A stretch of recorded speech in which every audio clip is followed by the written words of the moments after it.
buenas noches, senor. American 965 leaving 23... In 1995, only days before Christmas, an American Airlines Boeing 757 is on its final approach to Cali, Colombia. Cali approach, American 965. The pilots are calm and relaxed. They don't know they've made a terrible mistake. 965, 9,000 feet. They've strayed more than 10 miles off course and no longer have a clue where they are. Oh, shit! Hold up, baby. In complete darkness, the jet carrying 163 passengers and crew is heading into mortal danger. Okay, easy. I think we knew that something imminent was around the corner. Up, baby! More! Up!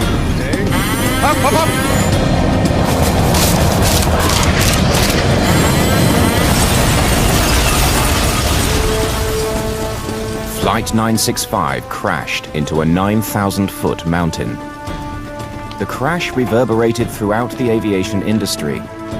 How could one of the most technologically advanced aircraft in the world, equipped with a state-of-the-art navigational system and flown by some of the most skilled pilots, crash into the side of a mountain?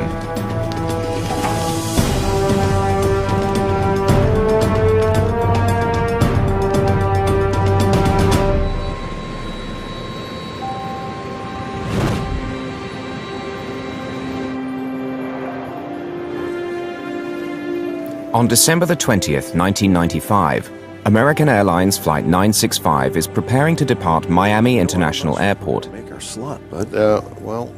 Its destination is Cali, Colombia.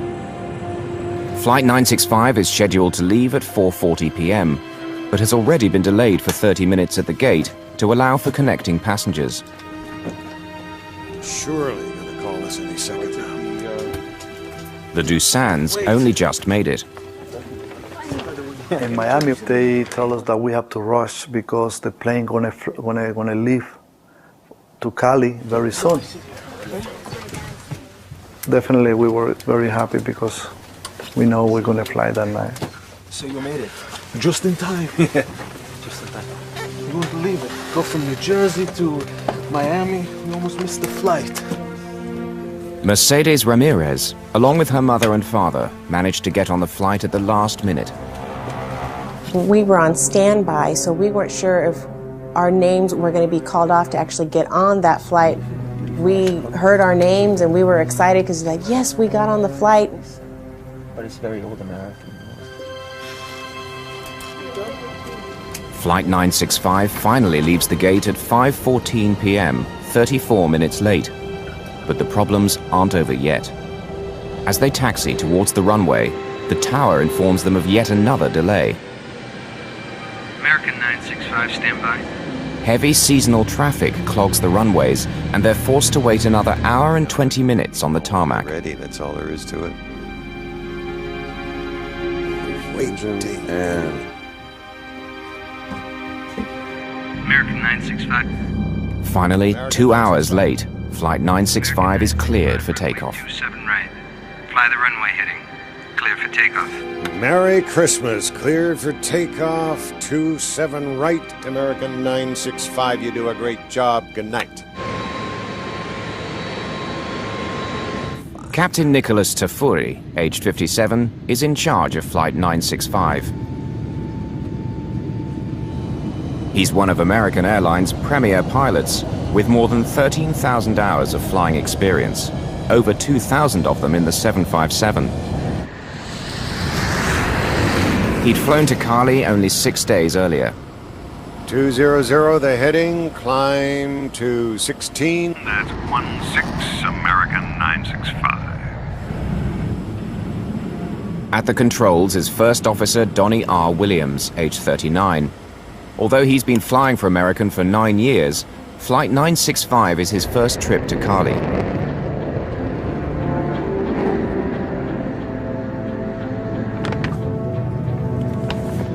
It's the holiday season, and the plane is filled with passengers starting their Christmas celebrations.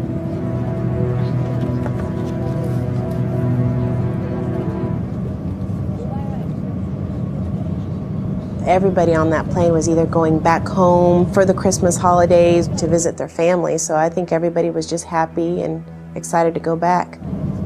The day of the flight, December the 20th, is a very special day for passenger Mercedes Ramirez. Mercedes is a university student from Missouri. It's her 21st birthday, and this trip is a gift from her parents. Usually we spent Christmas in Kansas City at home, but they wanted to do something special, and we had never spent the holidays with our family in Colombia, so it was a big deal for us. Since we flew standby, I couldn't sit with both my mom and my dad all in one row, so my mother and I were seated next to each other. I was by the window, she was in the middle, and then there was a passenger who was about my age who was in the aisle seat, and then my father was in another row behind us. And so nothing out of the ordinary at all, just a normal flight.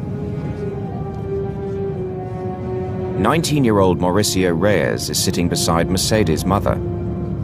Reyes is a student at the University of Michigan.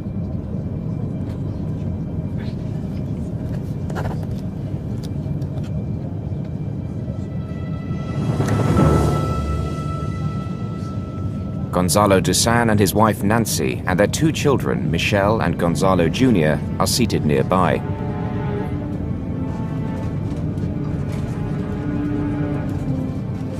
We were very excited because the first time, we're going with my family to pass, Christmas over there in Cali. We wanted to see our families, members, brothers, sisters, to see our city again.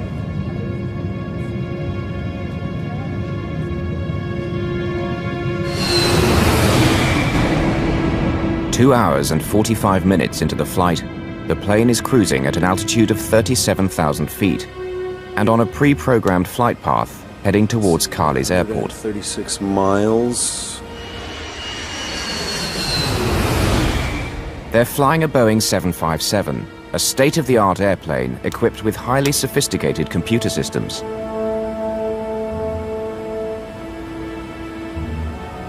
When programmed with the appropriate data, the onboard computer, known as the Flight Management System, can control the aircraft from takeoff to landing.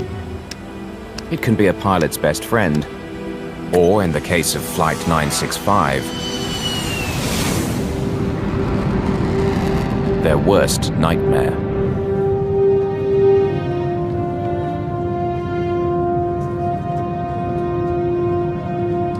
An awkward moment an hour before their scheduled arrival in Cali makes Mercedes Ramirez change seats.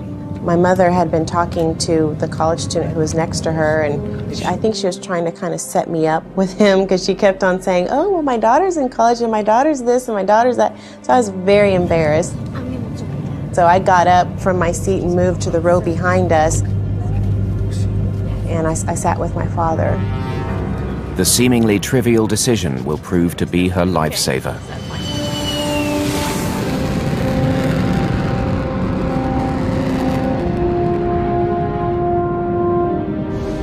It's a clear, moonless night with visibility more than 6 miles. And that's just how it works. That's our scenario. But Captain Tafuri is now getting concerned about their arrival time in Cali. Debrief, 1 hour sign-in, and you can't move that up at all because it's an FAA thing. FAA regulations require a minimum number of hours on the ground before the cabin crew can fly again. The plane and its crew are scheduled to leave Colombia the following morning, but the unexpected delays in Miami means the plane may be late into Cali and not able to leave on time tomorrow. When you want descent, let me know a few minutes early in case there's a language problem, okay? Sure. Any further delays will jeopardize their return flight the next day.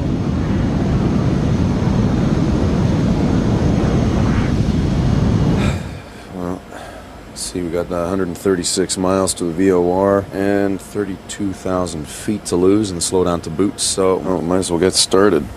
If they land within the next 25 minutes, they'll beat the deadline. All right, sir.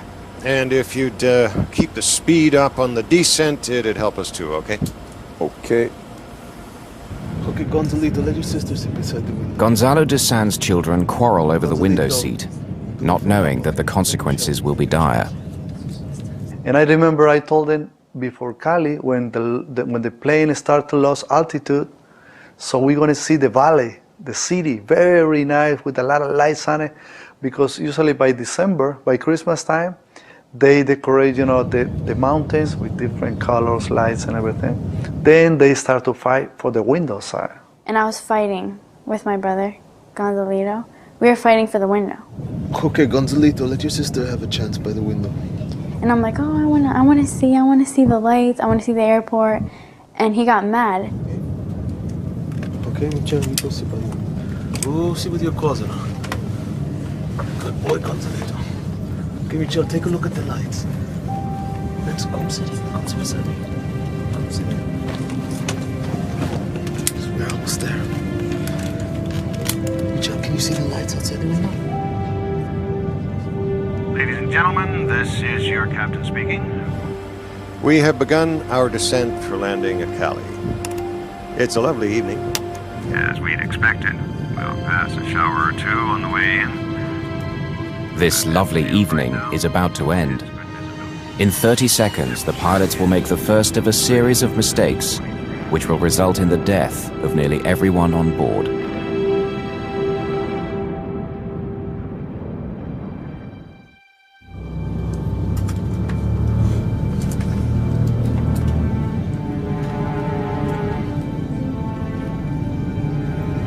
American Airlines Flight 965 is on its final descent, roughly 63 miles from Cali.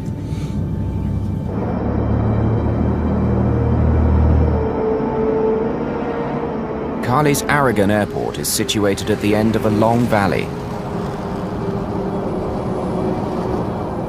On both sides of the valley are towering mountain ranges that stretch to almost 14,000 feet. It's a formidable sight.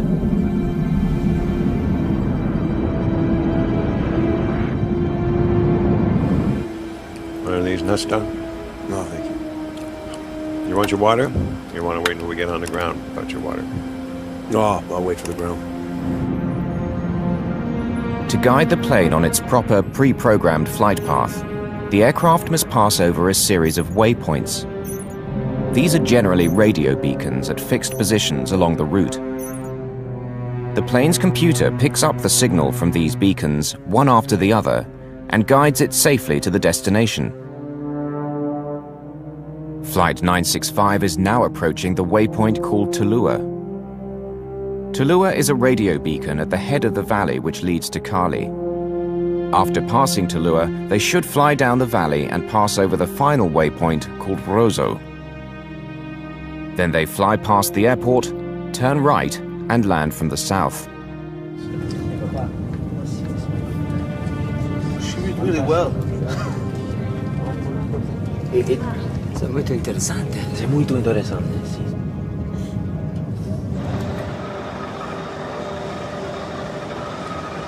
Cali approach, American 965. American 965, good evening. Go ahead.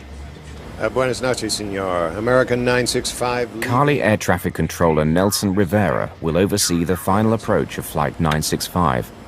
But he has a problem. Insurgents opposed to the Colombian government have blown up the radar installation. Rivera has no way of knowing where planes are until they radio their position. The distance, DME from Cali? Without radar, the air traffic controller must rely on the flight crew to provide the aircraft's distance to the runway. The DME is 6'3". The DME is the distance measuring equipment in the Boeing cockpit. Roger. American 965 is clear to Cali. Descend and maintain 5,000 feet. Altimeter? 3002. Report Tulua. Okay, understood. Cleared direct to Cali, VOR, report Tulua. Affirmative. It's a misunderstanding. Captain Tafuri thinks he's being told to fly direct to Cali and forget all about Tulua. But the controller needs him to report when he passes Tulua so that he knows where the plane is. To me, the word directly means that he was authorized to go directly to Cali, that there was no delay. Therefore, he had to inform us of his position in Tulua, because we don't have radar. I needed him to inform me of that exact location. notificar ese punto. Tafuri punches direct to Cali in his computer. Since the plane no longer has to pass over them, all the waypoints between his present position and Cali will now be erased, including Tulua, the one he's now approaching. Put direct Cali for you in there. Okay, thank you. Flight attendants, please prepare for landing. Thank you.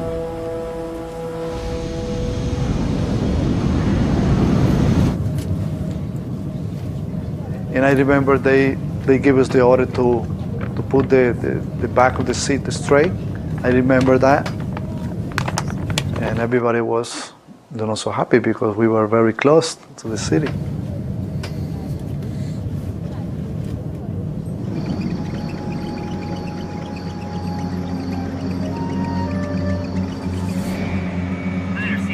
Later, 11 minutes before their estimated time of arrival.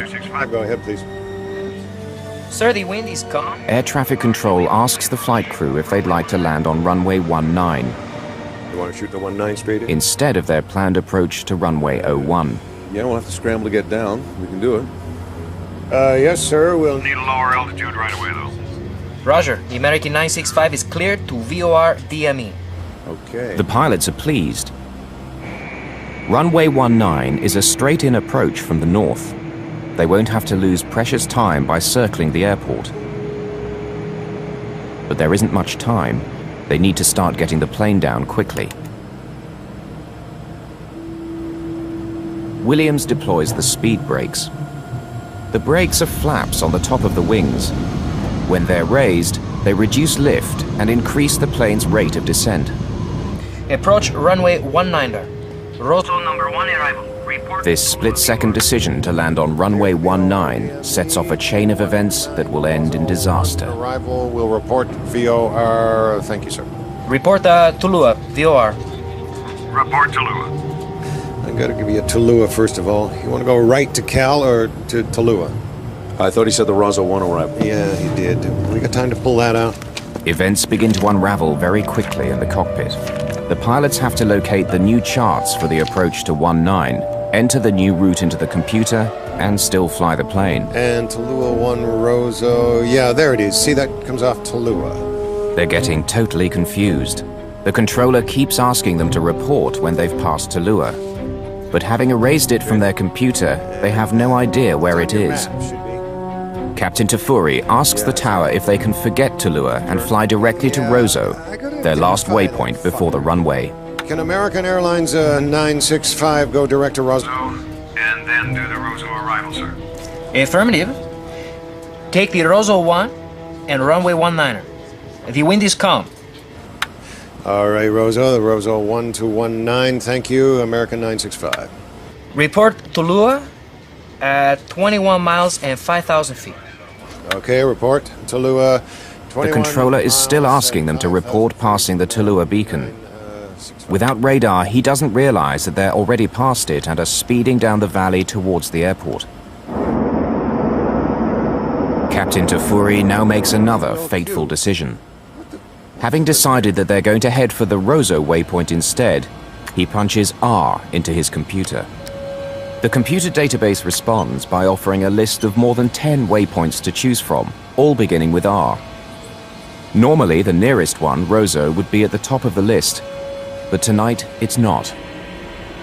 Captain Tafuri doesn't notice and pushes the execute button.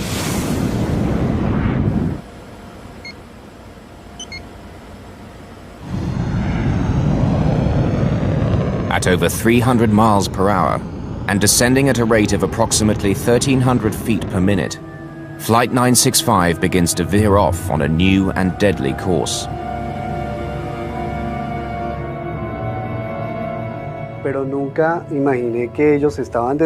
I never imagined that they were deflecting the route in addition to losing altitude.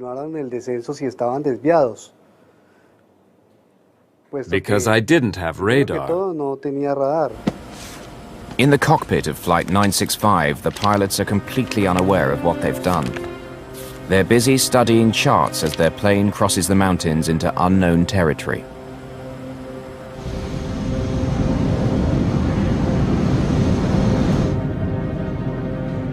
For more than a minute, American Airlines Flight 965 has been turning off its proper course and into the mountains.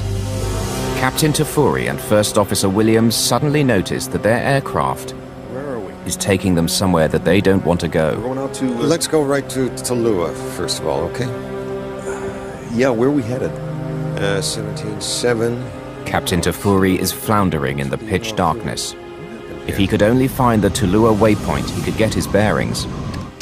He switches from one computer system to another, and then manually enters the radio frequency for the Tallulah beacon. Okay, I'm getting it. 17-7 just doesn't seem right on mine. I don't know why. Left turn. So you want a left turn back around to ULQ? Nah, hell no. Let's press on to... Press on to where, though? Tallulah. Hopelessly lost, and less than 2 minutes from impact, Tafuri decides to press on with his doomed approach. Let's go to Cali, first of all, okay? We fucked up here, didn't we? Yeah. Go direct CLO. How did we get fucked up here? Come to the right now. Come to the right now. The pilots don't know it, but when the plane veered off course, it crossed over the mountains. They're now in another valley, parallel with the one they should be flying down.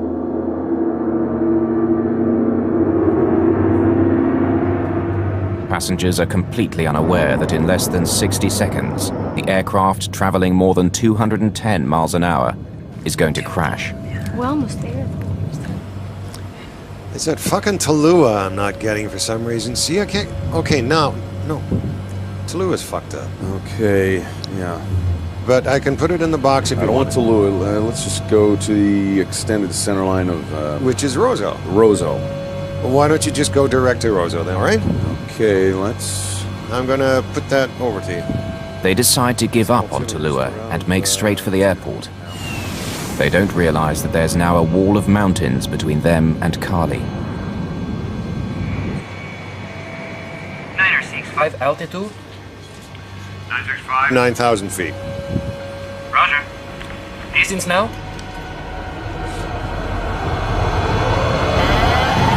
The plane's ground proximity warning system is telling them they're about to crash. 965, this is Cali approach. Can you hear me? Y ya no me contestó. He didn't answer. No me volvió a contestar. He never answered again. Easy does it! Easy does it! I could feel that we were just violently just going up. And I felt like I was in a roller coaster ride or something. And the turbulence was absolutely horrible. And by that time, people were screaming and everybody knew on the flight that something was very wrong. Too low. Terrain. Easy does it! Easy does it! Up, baby! Instinctively, I reached over and I grabbed my father's hand and I put my head in my lap. In my mind, I just kept on thinking, come on, just straighten it out, straighten it out. Up, baby! More! Up! These were the last words on the cockpit voice recorder.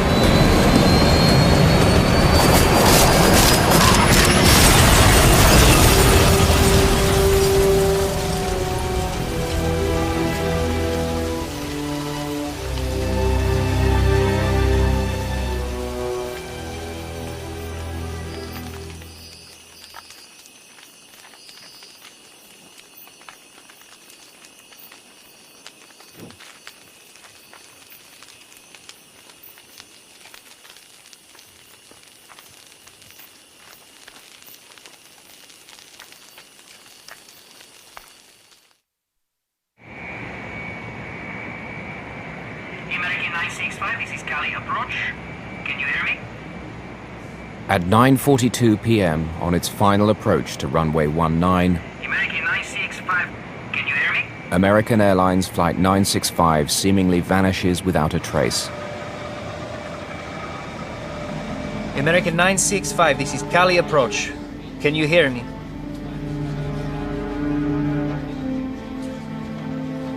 mí nunca me había pasado eso, era la primera vez. I never experienced anything like this before. This was the first time that I lost a plane and the crew was not responding. Es muy difícil asimilar. It is very difficult to grasp the moment. Cuando la aeronave no contesta, uno when the mira plane hacia didn't afuera, answer, que nosotros I trabajamos looked en el outside from the control tower. hacia afuera. En I ese could momento see from empezó a there the buscar. sky. El tiempo estaba muy bueno. I started to look for the plane. The night was clear, and I thought I could see the plane coming. But in this case, I never saw the plane. Nunca vi la aeronave. Moments after the plane's scheduled arrival, airport monitors indicate a 7-minute delay. Friends and family wait with anticipation for the arrival of their loved ones.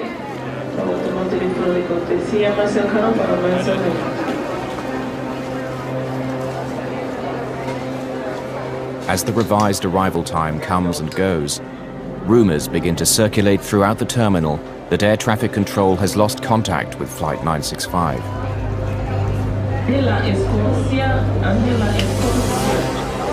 In an instant, joy turns to shock as cries that the plane has crashed spread throughout the terminal.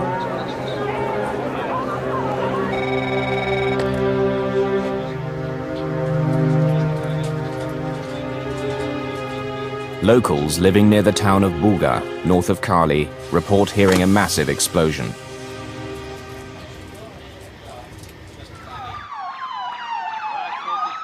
Rescue teams race to the town, which lies near the base of a local mountain range that stretches as high as 10,000 feet.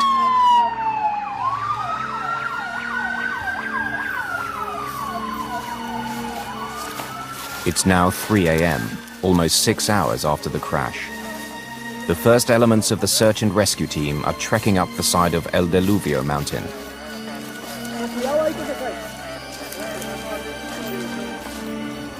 There are no roads. It's completely cut off.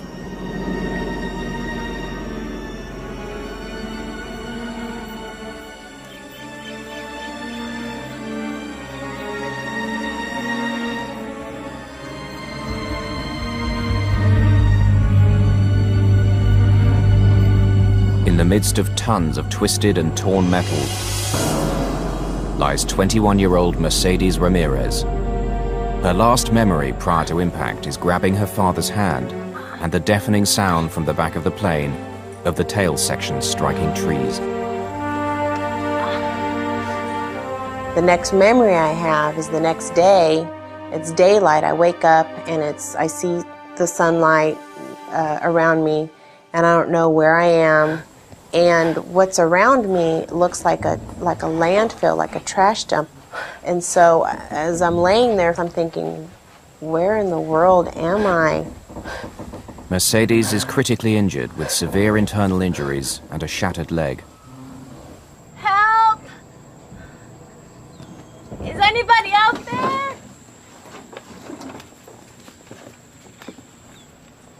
Help me!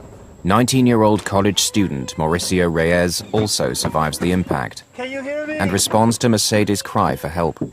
Can you move? I can try. I'm not sure. My leg is bent backwards. Okay. Please. Okay, hold on. Hold on. Okay. Help me, please. Okay. The only way for me to get out was having to drag myself over people. And I remember this lady who I had to drag myself over, and I'll never forget her.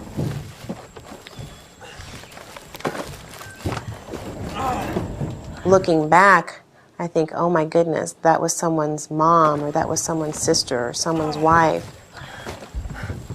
But at that time, she was just an object that I needed to get over to get out. Can you move? Can you stand up? I think my leg is broken. Okay, we'll try. Okay. Okay. 1, Okay. 2, 3. And when he lifted me was when the first time I actually felt pain. It just felt like an electrical current going up and down my leg. So he laid me back down, and then he went off to try to find help. Okay? Okay. Just stay here. Okay. Okay. Okay. Okay. Okay. Anybody out there? While I was laying there, more of the thoughts that were coming into my mind was, why me? Why did this happen to me? At first light, the Colombian Air Force starts searching for the crash site. They were unable to leave earlier because they had no night vision equipment.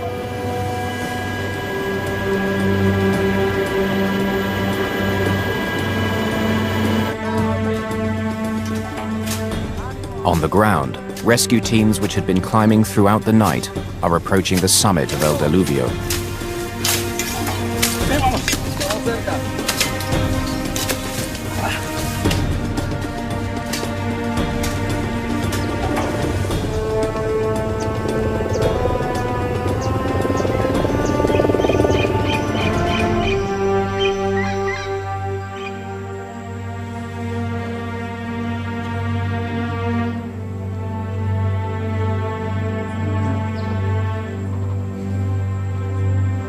When I wake up, I start to feel the pain in my back.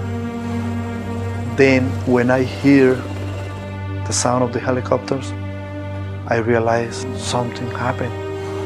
I start to feel panic. Help me! Someone please help me! Daddy, I'm here. Papa. Michelle? Gonzalo Dusan's 6-year-old daughter Michelle, still strapped in her seat, answers her father's desperate call for help. Keep talking to me, okay? Michelle? So I realized that my daughter was alive too. Then I start to crawl to try to look for where the voice of my daughter coming from. Michelle, please, I'm coming. Where are you? Dusan struggles to crawl through the broken and twisted cabin to reach his daughter, but she's pinned beneath the wreckage. Ow! Ow! My leg hurts. When the plane crashed, my legs, I had my seatbelt on, and I guess the crash was so deep that my legs like speared into the ground. Okay. I tried to move myself, but my legs hurt. They hurt really bad. I couldn't pick myself up. Daddy, it hurts. Okay, Michelle. I'm going to get some water for you soon and bring it back, okay? Then I try to crawl more to try to get out. Despite a severe back injury, Dusan manages to crawl towards a small open section of the fuselage. I saw a hole behind me, and I said inside me, God, help me to get out from here. Help us! Over here! Help us! When I get up of the fuselage of the plane, Papa, I remember my son talk to me. Gonzalito! here. Gonzalito! And he say, Father, help me. Gonzalito! Despite a desperate search, Gonzalo Dusan is unable to locate his son amongst the wreckage. Gonzalito!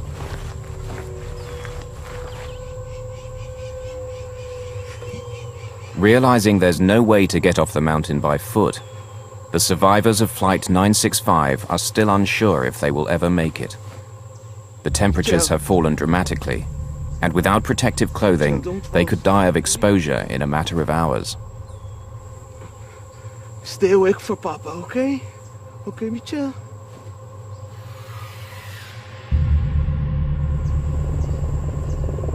Since first light, the Colombian Air Force has been searching for the crash site without success.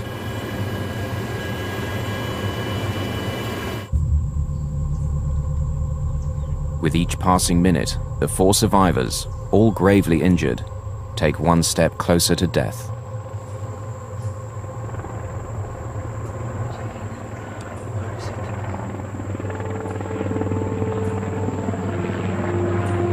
Michelle! Shortly after daybreak, the crew of a Black Hawk chopper spots the crash site.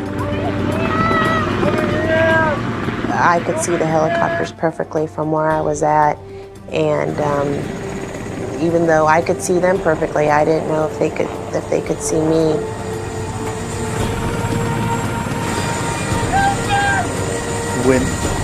When I saw the helicopter very close, to the trees, to the top of the trees. I started moving the blanket. I started moving the blanket. Then so I said, oh, they saw me. They're coming for us.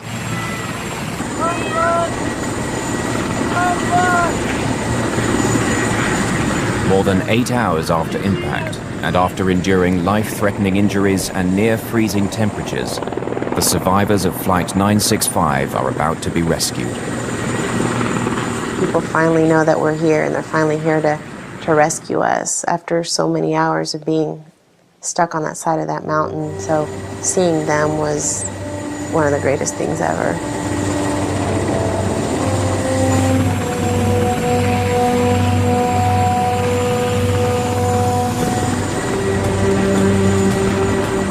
They came and they threw a rock, and the people start to descend. And I was so happy because I feel that they're gonna help us.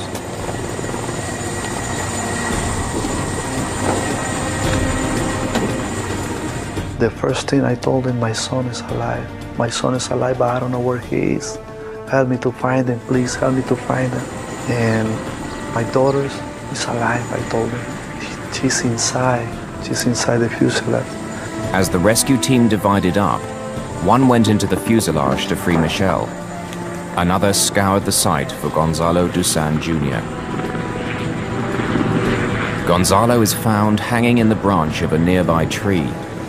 He's been suspended in the air above the crash site for more than 8 hours. His condition is grave.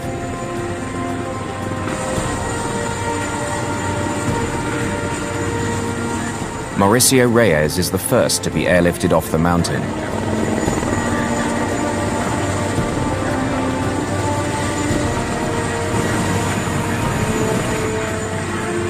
But low cloud cover grounds the chopper and delays the removal of the remaining survivors.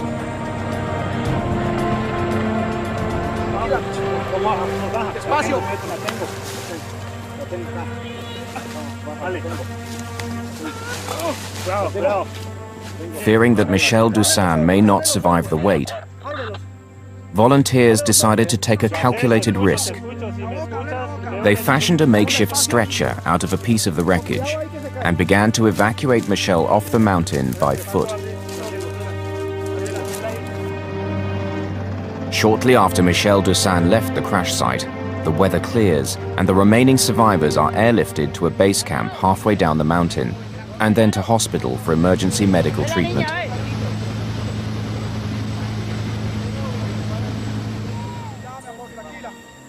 More than 13 hours after the crash of Flight 965, Michelle Dusan is the last survivor to emerge from the jungle of El Diluvio alive. Surgeons attempt to save the life of her brother, Gonzalo Jr., but he dies on the operating table from massive internal injuries. I don't think that there is any medical explanation or scientific explanation. There is no explanation. That out of 159 people that were strong and tough, that me, a little girl, a 6-year-old girl, could survive out of so many people that were so much stronger than me. I just thank God so much. Of the 163 passengers and crew on board Flight 965, only 4 survived the crash. Experts will later label the accident a non-survivable event. All of the survivors were seated within 2 rows of one another, just above the wing. Huge girders carrying the wings make this the strongest part of the plane. Despite this, Mercedes Ramirez lost both her parents on her 21st birthday. December 20th, 1995, my life changed forever and has never been the same ever since. There was 160 people on that flight who, the moment that plane hit that mountain, all their hopes and dreams were instantly lost. But for some reason, I've been given a second chance at life, and so I'm going to try to make the best of it.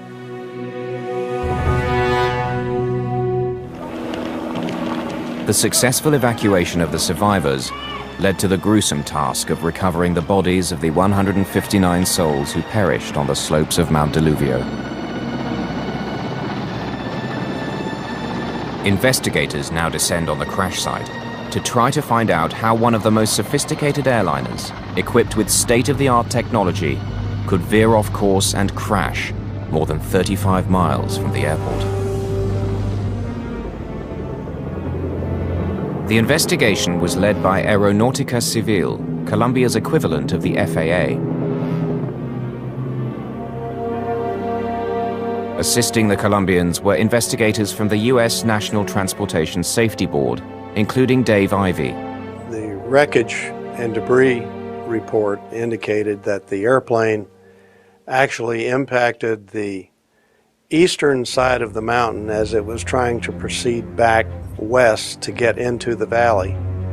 And the main body of the wreckage cleared the mountain top, or the ridge I should say, and landed over on the western side, which is inside the valley area. Also following the investigation was Dave Simon, an airline captain who knew the Cali approach well. In the days that followed the crash, the industry was shocked. They were shocked because they didn't know how could a sophisticated airplane like the 757, flown by a well-respected international carrier like American Airlines with well-trained crews, get so far off course. Nobody could figure out how did it happen, why did it happen.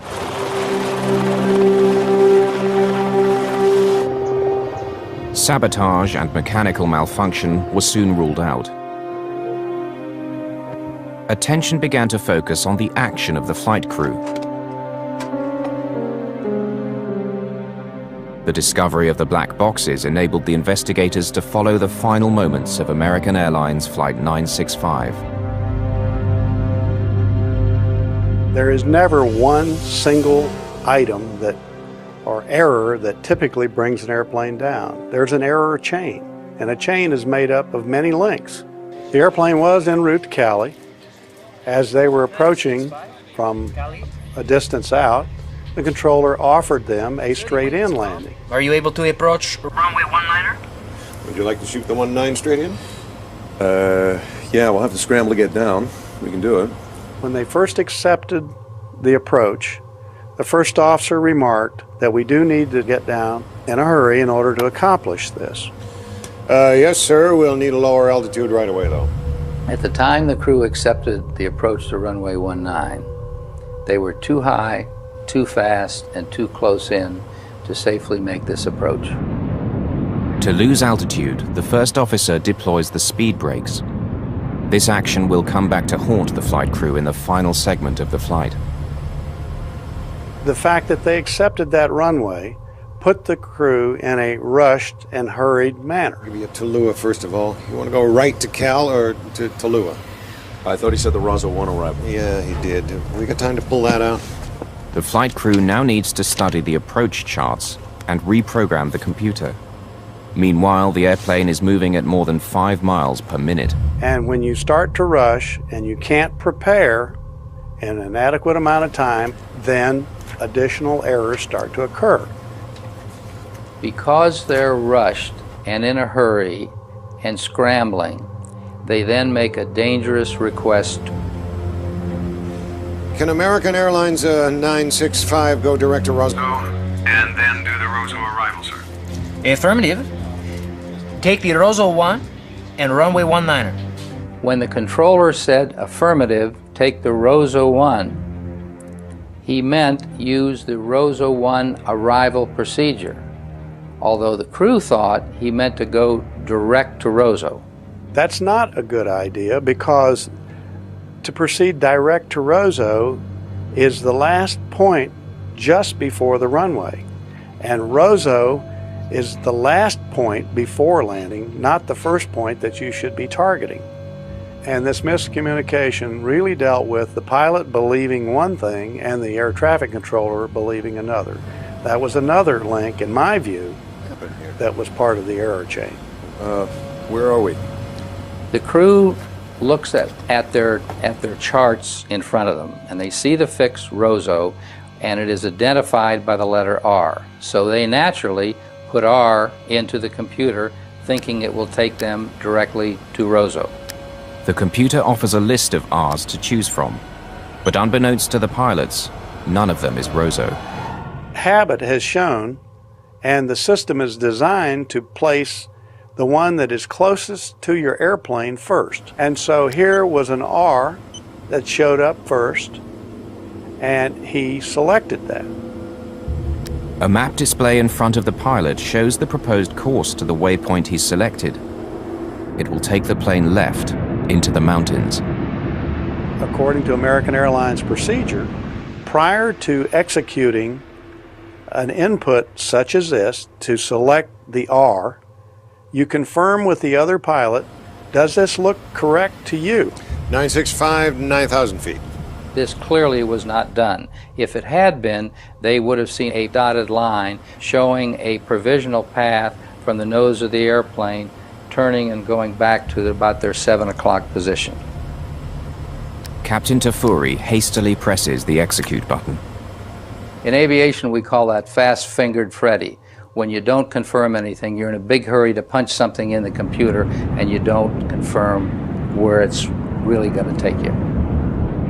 Yeah, it's a left turn. Yeah, I gotta identify that fucker, though. Unfortunately, the crew does not know that R stands for another fix that is 132 miles away behind them at about their 7 o'clock position, and that's where the airplane starts to go to.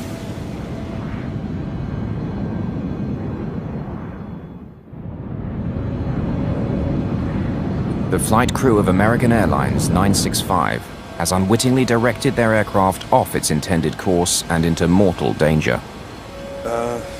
Where are we? The plane was simply doing what it was programmed to do. In this case, it's to fly to Bogota, 130 miles away. More than a minute into the turn, the pilots are unaware that the plane is flying away from Cali and is heading dangerously off course. The first officer's getting the charts out, the captain's getting the charts out, they're trying to tune radios. No one's flying the airplane, no one's watching what happens, and they assume that the automation is going to take care of them. Sometimes it will, but in this case it didn't. Where are we? We're going out to... Let's go right to Tallulah, first of all, okay? Yeah, where are we headed? 17.7 ULQ. I don't know what's with the ULQ. What happened here? There's an old saying in aviation, never point an airplane someplace that your brain hasn't been 5 minutes earlier. The American 965, distance now? What did you want, sir? Distance DME? In this case, the airplane got in front of them. It was flying what was selected. And in fact, it was flying beyond the pilot's recognition of where it was supposed to be traveling. The pilots had lost what's referred to as situational awareness. Left turn, so you want a left turn back around? No, hell no, let's press on. Well, we're pressing on where, though? Tallulah. That's a right U. Once they became unsure of their position, once they became confused and disoriented, that's the time to click off the automation and to basically abandon the approach, climb to the minimum safe altitude, and to go to Cali. Right. Let's go to direct to Cali. 965 altitude. Instead of abandoning the approach and gaining altitude, Flight 965 continued its deadly descent. When the warning sounded that the plane was about to crash into the ground, First Officer Williams disengaged the autopilot within 1 second, but forgot to retract the speed brakes which had been deployed earlier. 965, this is Cali approach. Can you hear me?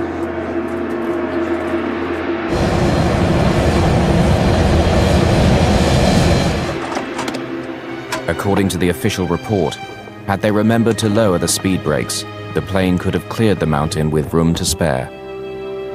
This accident is known as a CFIT accident, which means controlled flight into terrain. By that I mean the airplane was controlled by the crew, and it was a perfectly normal functioning airplane, and the crew flew the airplane into the mountain. It's one of the leading causes of accidents over the last 100 years. and still is a problem. Both these pilots were experienced pilots flying the 757 for American Airlines. And both these pilots were good pilots. And I think it's like anything else. Two good pilots were led astray by a problem that they were trying to figure out. And at the time, they failed to do the basic thing, fly the airplane. A court eventually ruled that the pilots of Flight 965 had shown willful misconduct during the approach to Cali Airport. Survivor Mercedes Ramirez, who lost both her parents, continues to deal with the crash. I think this was a classic textbook case of everything you should not do when flying a plane. Hopefully it's a wake-up call to pilots that no matter how many times you've flown to a city, you just have to be alert and aware, because every little move that you make, you have the lives of people in your hands.